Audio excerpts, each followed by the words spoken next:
तो यहाँ के कलेक्टर का बच्चा भी खिचड़ी खाए, तो यहाँ के MP विधायक का बच्चा भी हमारे बच्चों के साथ बैठकर खिचड़ी खाए। मालिक देता हूँ जिस दिन ऐसा हो गया तो आपके बच्चों के बीच में कई कलेक्टर बैठे होंगे, आपके बच्चों के बीच में कई इंजीनियर डॉक्टर बैठे होंगे, क्योंकि आज हमारी क्षमता किसी ने कमजोर कर रखी है तो इस दोहरे सिस्टम ने कमजोर कर रखी है। मैं बखूबी जानता हूँ हम भरी दोपहर में गेहूं काट सकते हैं तो हम मेहनत करके इस देश के हुक्मरान भी बन सकते हैं, मुझे पता है इस बात। लेकिन ये कोई आवाज उठाने वाला नेता पैदा ही नहीं होता, क्योंकि शिक्षा का बजट विशेष आता है और फिर शिक्षा पर जो पैसे खाया जाता है वो पूरे साल में कई हजार करोड़ रुपए बैठता है। यहाँ प्राइवेट स्कूलों के माफियों ने भी देखे एडमिशन चल रहे हैं, 5वीं तक के बच्चे की किताबों खरीदने जाओगे तो एक बच्चे की किताब कम से कम 10,000 रुपए की आएगी। आप सोचिए एक रिक्शा चलाने वाला या मजदूर व्यक्ति सुबह से लेकर शाम तक 500 रुपए कमाता, क्या वो 10,000 की किताब खरीदने लायक है? और नहीं है तो क्यों नहीं है? कौन लोग व्यवस्था लागू की? क्या हमें लोगों को जवाब नहीं देना चाहिए? क्या हमें सवाल नहीं पूछना चाहिए कि तुम्हारे बच्चे अच्छे स्कूल में पढ़ेंगे, डॉक्टर इंजीनियर बनेंगे और हमारे बच्चे निगम स्कूल में पढ़ करके मजदूर बनेंगे, रिक्शा चलाएंगे? क्या नहीं पूछना चाहिए? क्या हमें पर आवाज उठानी चाहिए? नहीं चाहिए? और अगर आवाज उठानी चाहिए तो वो कौन लोग जब हमारी आवाज मजबूत करेंगे, ये भी बड़ा सवाल है। दूसरी समस्या है चिकित्सा की समस्या, मेडिकल की समस्या। ये अब जैसे गर्मी बढ़ी है तो वायरल बुखार चल रहा है, वायरल बुखार चल रहा है तो बच्चे को, पिता को, भाई को, पत्नी को जब बुखार हुआ तो हम डॉक्टर के गए, पहले 500-700 प्राइवेट में फीस दी। डॉक्टर ने कहा नहीं इसका तो पानी खत्म होने वाला है, फिर उसको एडमिट कराया गया। 3 दिन का बिल आता है 40 से 50,000 रुपए। अगर मैं इस बिल को 20,000 मान लूं कि बिल 20,000 और मैं ये मान लूं चलो छोड़िए बिल भी कि बच्चा बीमार हो सरकारी हॉस्पिटल में गए, सरकारी हॉस्पिटल में सारे इलाज तो है, लेकिन जब तक आप बेंच के नीचे से 100-200 रुपए नहीं दोगे तब तक डॉक्टर और वहां की नर्स आपका सही संज्ञान ले लेंगे। तब तक वो कहेंगे ठीक है वहां डाल दो उसके इंजेक्शन, चाहे वो बच्चा मर जाए। हमें समझ ना हो व्यवस्था बदलेगी कैसे? अगर इस देश में एक जैसे हॉस्पिटल हो, सारे हॉस्पिटल सरकारी हो, सारी दवाइयां फ्री हो सकती है, वो ज्यादा बड़ा काम नहीं है। ये पता लग रहा कि एक कलेक्टर के बेटे को बुखार चढ़ गया और यहाँ एक मजदूर के बेटे को बुखार चढ़ गया, दोनों का इलाज एक हॉस्पिटल में हो रहा है, एक इस बेड में पड़ा है और एक इस बेड में पड़ा है। इलाज अच्छा होगा या नहीं होगा? बताओ होगा नहीं होगा? ये व्यवस्था लागू हो सकती है, ऐसा नहीं कि व्यवस्था लागू नहीं हो सकती, लेकिन व्यवस्था लागू करने वाले लोग निकम्मे हैं। अगर वो चाहते व्यवस्था लागू होती, वो लोग करप्शन में कई हजार करोड़ खत्म कर सकते हैं, लेकिन यहाँ की जनता के लिए सही व्यवस्था लागू हो जाए ये उन्हें पसंद नहीं है। समझिए अगर अडानी के बेटे को बुखार चढ़ता है तो 10 लाख रुपए लगा देंगे अपने बेटे के ऊपर, दोस्तों कोई फर्क नहीं पड़ता। लेकिन अगर मजदूर किसान के बच्चे को बुखार चढ़ता है और अगर उसको 50,000 रुपए खर्च करने पड़ जाए तो मैं इतना तो जानता हूँ कि किसान अपने घर से अनाज निकाल कर बेचेगा, मजदूर जाकर ब्याज पर कर्जा लेगा जब जाकर अपने बच्चों का इलाज करा पाएगा। ये मैं नहीं कर रही, मैंने देखा, सर्वे करके देखा। इस व्यवस्था को आजाद समाज पार्टी के लोग, बीमारी के लोग बदल देना चाहते हैं। अब बड़ा सवाल ये भी होगा कि व्यवस्था बदली कैसे जाए? आप अगर पूरे देश के स्कूल एक जैसे करने हैं तो बाबा साहब अम्बेडकर ने आपको एक बड़ा मजबूत आर्टिकल दिया है संविधान में। वो ऐसा आर्टिकल है कि आप स्कूल को छोड़िए, आप ये कहो कि आपकी हांडी में गिरने वाला जो तेल है उसकी कीमत 30 रुपए किलो कर दी जाए तो वो आर्टिकल ऐसा उसकी कीमत भी 30 रुपए किलो कर देगा। ऐसा आर्टिकल बाबा साहब अम्बेडकर ने प्रावधान दिया कि अगर आप चाहे तो इस देश के हुक्मरान बन सकते हैं, इस देश की शासनकर्ता जमात बन सकते हैं। लेकिन अफसोस होता है ये सोचकर कि एक महामानव ने पूरा जीवन अपना आप लोगों के लिए लगाया। मेरी बातों को बुरा मत मानिएगा, और बुरा भी मानोगे तो मुझे फर्क पड़ने वाला नहीं है। मैं डॉक्टर अम्बेडकर को मानने वाला आदमी हूँ। मुझे सोचकर जोर पड़ता है कि एक व्यक्ति ने अपना पूरा जीवन आप लोगों के लिए लगाया, अपने सारे बच्चे कुर्बान किए, मुश्किल से 4000 साल के बाद यहाँ की महिलाओं को, दलितों को, पिछड़ों को, अल्पसंख्यकों को अधिकार दिए, और आज के मूल अधिकारों को प्रयोग करने के पर बताइए हम ज्यादा निकम्मा कौन हो? बाबा साहब अम्बेडकर ने संविधान में आर्टिकल 326 लिखा और उस आर्टिकल में लिख दिया कि आप जब 18 वर्ष की आयु पूरा करेंगे तो आपका वोट का अधिकार पक्का हो जाएगा। वो महिला हो, पुरुष हो या ट्रांसजेंडर हो, आपके वोट में इतनी बड़ी ताकत होगी कि आप जिसे मर्जी चाहे राजा बनाए, जिस मर्जी को राजगद्दी से नीचे उतार दे। उस वोट की ये ताकत है। हमने इस वोट को बेचना शुरू किया, कभी अपने भाईचारे में बेचा, कभी अपने खाने पीने में बेचा, कभी यारी दोस्ती रिश्तेदारी में बेचा। उस वोट का प्रयोग हमने बड़े मजबूत तरीके से अपने बच्चों के उत्थान के लिए तक लगाना शुरू नहीं किया। जिस दिन हम इस वोट का मतलब समझ गए, आपके बच्चों की शिक्षा फ्री होगी। मैं लिख कर देता हूँ कि यहाँ के मंत्री का बेटा जो आपके क्षेत्र का मंत्री होगा, उसका बेटा भी आपके बेटे की बराबर बैठ के पढ़ रहा होगा। ये मैं लिख लो मुद्दा। उस वोट की ताकत का प्रयोग करें, देश का शिक्षा मंत्री बना दो। दफ्तर में गए कागज पर 2 लाइनें लिखनी है शिक्षा मंत्री के कि भाई इस देश के सारे प्राइवेट स्कूलों को निगरान किया जाता है, इनको सरकारी मान्यता दी जाती है। और एक साइन शिक्षा मंत्री के पूरे देश के स्कूल एक जैसे हो जाएंगे। क्या नहीं चाहते ऐसा?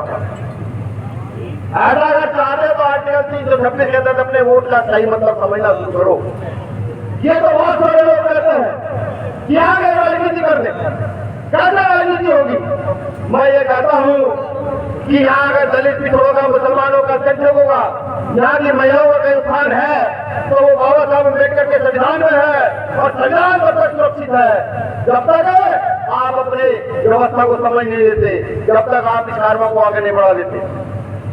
अभी मैंने सुना कुछ स्वामी बाकर ये कहते हैं कि संविधान मिथ्या है, संविधान गलत है। जानते हैं संविधान को गलत बताने वाले लोग कौन है? जो लोग महिलाओं को पैर की जूती समझते हैं, जो वर्ण व्यवस्था में इस देश के सूत्रों को अपने पैरों के नीचे दबा कर रखना चाहते हैं, वो संविधान को गलत बताते हैं। मुझे तो बड़ा अफसोस होता है कि कोई आदमी खड़ा होता है संविधान को गलत बताता है और हम जैसे लोग चुप हो जाते हैं। नहीं, ये समझना होगा। आज तो मैं बैठी मेरी बहनों को, माताओं को समझना होगा कि आज तुम अगर यहाँ कुर्सी पर बैठी हो, यहाँ तुम्हें अधिकार मिले हैं, तो ये किसी की देन नहीं है, सिर्फ डॉक्टर अम्बेडकर की देन है कि बाबा साहब अम्बेडकर ने तो मुंह खोलने की आजादी दी, सामने मर्दों के सामने बैठने की आजादी दी, मर्दों के साथ मिलकर कंधे में कंधा मिलकर आगे बढ़ के चलने की आजादी दी। ये सब डॉक्टर अम्बेडकर की देन है। इसी व्यवस्था को भीम आर्मी के लोग, आजाद समाज पार्टी के लोग आगे बढ़ा देना चाहते हैं, लेकिन ये व्यवस्था बढ़ेगी कैसे, ये भी बड़ा सवाल है। लोकतंत्र में जिसके पास ज्यादा वोट होता है उसकी शासन सत्ता होती है। अब मैं एक छोटा सा आपको बताऊंगा, मान के चलिए हमारे पास 100 वोट है, इस पूरे देश में 100 वोट है। इन 100 वोटों में 90 वोट आपके हैं, जिसमें मुसलमान आते हैं, सिख आते हैं, बहुत सारे बैकवर्ड आते हैं, महिलाएं आती हैं, उसमें से 90 वोट आपके हैं। और जो डॉक्टर अम्बेडकर के संविधान के खिलाफ उनके खिलाफ नहीं है, लेकिन संविधान को अंदर खाने नहीं मानते, उस व्यवस्था का पालन करते लगते हैं, उनकी संख्या है 10। राज किसका है आज? 10 वोट जिनके पास है उनका राज है, और 90 वोट जिनके पास है वो हाथ फैलाए भीख मांगते घूम रहे हैं कि हमारी बेटी के साथ रेप हो गया, हमारा मुकदमा दर्ज करा दो, हमें नौकरियां नहीं मिल रही, हमारा मुकदमा दर्ज करा दो, हमारी जमीन छीन ली है, हमारा मुकदमा दर्ज करा दो। 90 लोग इस तरीके से भीख मांगते घूम रहे हैं। अब आप सोचिए ना, कौन है दिमागदार? क्या बाबा साहब की गलती निकाल दें? हम गलत। अगर बाबा साहब गलत होते तो निकाल वाले गलत थे, वो अपने परिवार के लोगों को बढ़ा जाते, लेकिन नहीं, घर में बच्चे मरे पड़े थे, फिर भी वो उनके सम्मेलन में गए थे। ये एहसान याद करना चाहिए। अपने वोट की सही कीमत को समझो, इसका प्रयोग करो। अगर मैं ये भी कहूँ कि भारत की उन्नति कहाँ स्थापित है, भारत आगे कैसे बढ़ेगा? भारत तब तक आगे नहीं बढ़ सकता जब तक यहाँ का मजदूर, यहाँ का किसान आगे ना बढ़ जाए। जब तक यहाँ का मजदूर किसान मजबूत ना हो जाए, तब तक भारत मजबूत नहीं हो सकता। और किसान मजबूत कैसे होगा? ये अडानी की सरकार, अंबानी की सरकार मजबूत नहीं करेगी। अभी 800 किसान शहीद हुए दिल्ली में पिछले साल, धरने चले, 800 किसान शहीद हुए। क्या कोई पूछने वाला है? क्या कोई कहने वाला है? अभी अडानी को 1 रुपए में कई 1000 एकड़ जमीन लीज को दे दी गई, क्या आपने किसी ने पूछा आपके पास जमीन नहीं है, अगर आपके पास 2 बीघा जमीन आ जाएगी तो घर में अनाज खाने के लिए किसी ने पूछा? और नहीं पूछा तो क्यों नहीं पूछा? क्यों नहीं पूछा? गलती किसकी है? गलती हमारी है। हमने गलत लोगों को चुन कर यहाँ बैठा दिया है। अब सही लोगों को चुनने का समय आ गया है। मैं बड़े पूरे घर से कहता हूँ, पूरे घर से कहता हूँ कि भीम आर्मी के जितने अभी तो एक ही आदमी भीम आर्मी का संदर्भ पहुंचा, उसी ने सिर पर दबा रखा सरकार के और मुख्यमंत्री लोगों के एक आदमी बैठे 10 लोग सदन में चले गए।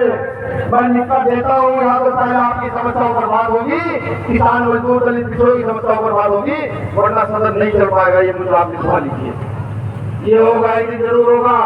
मैं तो आपसे भी कहता हूँ, बिल्कुल कहता हूँ कि जैसे दिन में 2 समय खाना जरूरी है, जैसे सांस लेना जरूरी है, जैसे सम्मान के साथ कपड़े पहनना जरूरी है, ऐसे ही अपने पार्टी संगठन को मजबूत करना भी जरूरी है। जिनसे लड़ाई है उनके पास पैसा इतना है कि वो रात दिन पैसा लुटाते रहे तो भी उन पर कोई फर्क नहीं पड़ता। और जिन्होंने लड़ रहे हैं वो मजदूरों की औलाद है, किसानों की औलाद है, उनको रोज कुआं खोदना, रोज पानी पीना। चाहे आपको करना कि आप क्या चाहते हैं? अगर ये चाहते हैं आपके बच्चों की शिक्षा अच्छी हो, ये चाहते हैं चिकित्सा अच्छी हो, ये चाहते हैं कि देश द्वारा से सोने की चिड़िया मिले, ये चाहते हैं कि जाति मुक्त भारत की स्थापना हो, तो अपने वोट का सही प्रयोग करते हुए शाम को दोपहर में रिश्तेदारी में या दोस्ती में फोन कर ये कहना शुरू कर दीजिए कि अब वोट सपोर्ट नोट सिर्फ देना है तो आजाद समाज पार्टी महिला से आजाद हो देना है, वरना किसी को देना नहीं। इस दिन आपने 1 महीना ये काम कर दिया, पूरी लगन से काम किया। उस दिन 1 महीने में प्रधानमंत्री जी को मुंह की खानी पड़ी और कुर्सी छोड़कर साइड में खड़ा होना पड़ेगा। 1 महीने की मेहनत में उनके पैसे धरे रह जाएंगे, हमारी मेहनत आगे बढ़ जाएगी। ये मैं किसलिए कह रहा हूँ? उनके पास प्रचार के लिए टीवी है, अखबार है, सब चीजों में उनका प्रचार धड़ाधड़ होता है। जब आप टीवी देखते होंगे तो इतने तो सारे चैनल आते हुए इसलिए बीजेपी की पढ़ाई होती रहती है। लेकिन अगर हमारा प्रचार होने लगे, जितना मेरा कार्यकर्ता काम करता है, मेरे लॉकडाउन की बखूबी घटना याद है। लॉकडाउन में मेरे पास एक बच्चे का फोन आया, वो बच्चा मुझे फोन करके रोने लगा, कहा भैया 3 दिन हो गए कुछ खाया नहीं है। उसको रोता देखा आखिर नम हो गई। अब इतनी मजबूत दोस्त नहीं है, किसी ने फोन कर दिया, उठा के 10,000 का सामान भेज दिया, आगे न हो गई।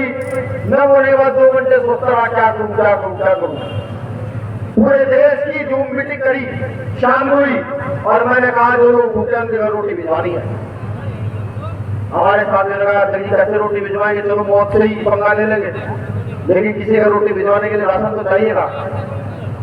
हमने कहा कि मैं जानता हूं कि राशन चाहिए, हम बूथ की नीति पर चलेंगे, मांगने वाली नीति पर चलेंगे, घर घर जाएंगे और कहेंगे जिसके घर में अगर 1 रोटी फालतू तो झोली बढ़ाते जाकर लोगों को व्यवस्था करेंगे।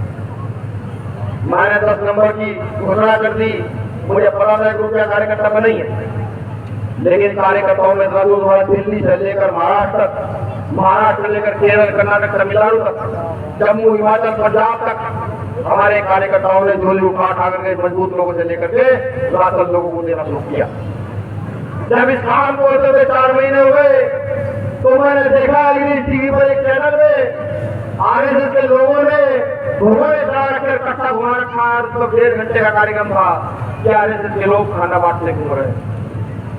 आरएसएस के लोग खाना बांटने घूम रहे हैं तो उसे देखकर मुझे हैरानी नहीं हुई, कोई ताज्जुब नहीं हुआ, क्योंकि मैं जानता हूं कि नींव जो है झूठ पर टिकी हुई है। उनके पुरखों ने जब इस देश की आजादी की लड़ाई चले तो अंग्रेजों से माफी मांग रहे थे, तो वो झूठ नहीं बोल सकते हैं। तो इसलिए मैं आपसे कहता हूं कि अगर व्यवस्था सुधारना चाहते हो, अपने बच्चों का भविष्य बनाना चाहते हो, तो भीम आर्मी आजाद समाज पार्टी के साथ मजबूती से जुड़ जाए। लोग लालच देने आएंगे, लोग डराने धमकाने आएंगे, अगर एक बार अड़कर खड़े हुए कहते हैं नहीं हम भीम आर्मी के लोग हैं, आजाद समाज पार्टी के लोग हैं, चंद्रशेखर के लोग हैं, तो आपको पीछे नहीं हटा पाए। मैं इससे ज्यादा आपको क्या समझाऊं?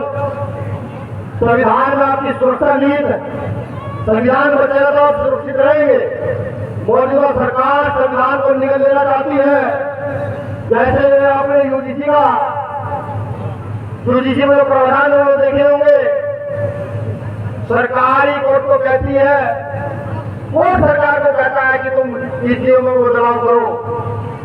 सरकार बदलाव करती है तो धरने शुरू हो जाते हैं, कुछ चंद लोग निकलकर धरना करते हैं, सरकार घबरा जाती है, सुप्रीम कोर्ट यूजीसी पर वो लगा देता रोक। सोचिए, एक गेंद इस पाले में उन्होंने गेंद इधर फेंक दी सुप्रीम कोर्ट की तरफ, सुप्रीम कोर्ट ने रोक लगा दी। सुप्रीम कोर्ट ने इधर फेंकी थी तो सरकार ने कानून बना दिया था। समझिए, वो हमसे खेल रहे हैं, वो खेल रहे हैं, वो हादत से खेल रहे हैं। वो कह रहे हैं कि तुम बहुसंख्यक लोग आज तक मेरे वोट की कीमत नहीं समझ पाए और हम अल्पसंख्यक लोगों ने तुम्हारे वोट का प्रयोग करके तुम्हारी नसबंदी कर देने का काम है। उस पर कार्यक्रम में हंस रहे हैं।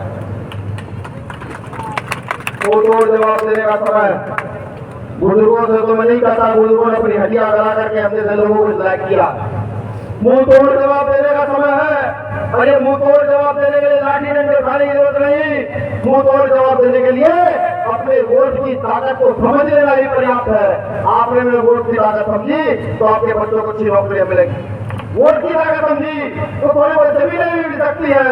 वोट की ताकत समझी तो आपके बच्चों की अच्छी शिक्षा, अच्छी चिकित्सा की व्यवस्था भी हो सकती है। आपने वोट की ताकत समझी, वरना मेरे साथियों, वो कहावत है कि एक कुएं में 10 मेंढक पड़े थे, एक मेंढक ऊपर घुसता था तो 9 मेंढक उसकी टांग पकड़ के नीचे घसीट देते थे।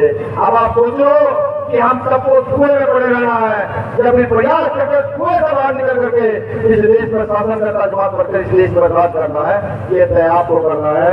आप लोगों ने मुझे सुना, शुक्रिया। जय भीम, जय भारत, जय जवाहर, जय मंडल, जय संविधान। आप अंत में सिर्फ एक विवरण आपको बताऊंगा।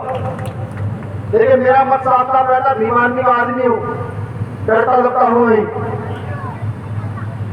आप में जैसे कितने साथियों को प्रचार करना शुरू करेंगे, जो ना करो हाथ ना खड़ा करो, जो मैं चेहरे में वो कर सकता हूँ, जो प्रचार शुरू करेंगे तब मेरी माँ अपने पैर फोन नहीं कर सकती दोस्तों है?